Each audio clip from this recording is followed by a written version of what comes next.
26 वर्ष अगाडि सभामुख बनेका तारानाथ राणाभाटले आफूले प्रयोग गर्दै आएको सरकारी गाडी फिर्ता गरेका छन्। अहिलेसम्म सरकारी सम्पत्ति दुरुपयोग गर्दै आएका उनले केही दिन अगाडि मात्रै सरकारी गाडी फिर्ता गरेका हुन्।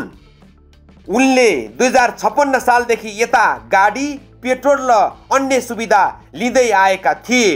सरकारी पदबाट बहिर्गमन प्राप्त गरिसकेको व्यक्तिले यसरी 26 वर्षसम्म राज्य कोषबाट गाडी, तेल र अन्य सेवा सुविधा दुरुपयोग गर्दा कति खर्च भयो होला?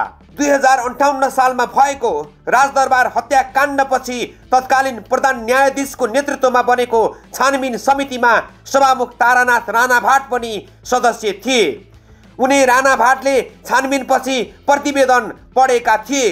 अति संवेदनशील घटनामा हल्का फुल्का टिप्पणी गरिएकोमा राणाभाटप्रति धेरै क्रुद्ध पनि भए।